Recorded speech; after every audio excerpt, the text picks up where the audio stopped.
teman-teman, saya kelompok 1 akan menjelaskan tentang teknologi komunikasi data dan suara. Teknologi komunikasi data merupakan proses pengiriman informasi atau data yang telah diubah dalam suatu kode tertentu yang telah disepakati melalui sebuah media transmisi dari pengirim atau sender ke penerima. A. Jenis-jenis komunikasi data. Contoh teknologi komunikasi data yaitu telegraf. Telegraf adalah sistem telekomunikasi yang menggunakan peralatan listrik untuk mengirimkan dan menerima sinyal sesuai dengan kode dalam bentuk pulsa listrik dengan menggunakan kabel-kabel tembaga dari jarak jauh. Yang kedua ada faksimil. Berasal dari kata faksimil yang artinya menyalin sama persis dengan aslinya. Mesin fax merupakan peralatan telekomunikasi yang digunakan untuk mengirimkan tulisan dan gambar melalui kabel telepon. Mesin fax menyalin dokumen yang ingin dikirimkan, kemudian mengirimkan dokumen tersebut ke kantor fax yang ingin dituju. C. Pagar sebenarnya hanya untuk memanggil saja atau memberikan instruksi satu arah saja atau tidak interaktif. Informasi yang akan disampaikan direkam oleh operator dan ditransformasikan dalam bentuk tulisan kemudian disampaikan ke mesin pagar.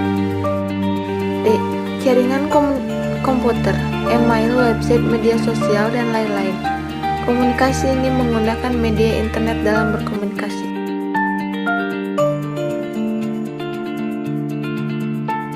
Tujuan dari komunikasi data antara lain: A. Memungkinkan pengiriman data dalam jumlah besar efisien tanpa kesalahan dan ekonomis dari suatu tempat ke tempat yang lain.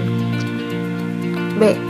Memungkinkan penggunaan sistem komputer dalam peralatan pendukung dari jarak jauh. B. Cara menjaga data dalam sistem komunikasi data. 1. Pastikan media transmisi tidak rusak. 2. Pastikan alamat IP yang mau dikirim benar. 3. Lindungi kabel-kabel dari binatang perusak. 4. Letakkan kabel di tempat yang aman. 5. Selalu rutin scan virus, rekomendasi sehari 2 kali. Hambatan dalam menggunakan komunikasi data antara lain: A. Hambatan yang bersifat teknis yaitu pesan tidak dapat utuh diterima receiver. B. Hambatan bahasa, yaitu pesan yang kita kirimkan tidak dapat ditafsirkan secara sempurna oleh receiver. A. Jenis komunikasi suara. Jenis-jenis komunikasi suara antara lain: A. Komunikasi siaran radio atau radio broadcasting. Informasi dipancarkan ke segala arah dan siapapun diperbolehkan menerima informasi tersebut, dan informasi yang dikirimkan bersifat umum, contoh radio. B. Hambatan dalam melakukan komunikasi suara. Hambatan dalam melakukan komunikasi suara antara lain: A.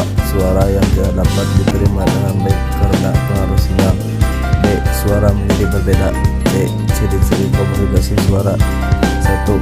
Hanya bisa ditangkap oleh indera pendengar. 2. Bersifat verbal atau langsung. 3. Tidak adanya visualisasi. 4. Adanya media penghantar suara. 5. Dapat dilakukan hanya pada jarak tertentu.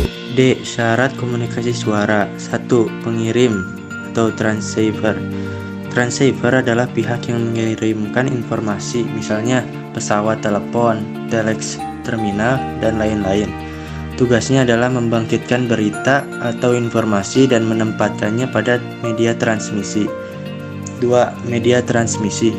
Media yang digunakan untuk mengirimkan ke tempat tujuan penerima, misalnya saluran fisik, kabel, udara, dan cahaya.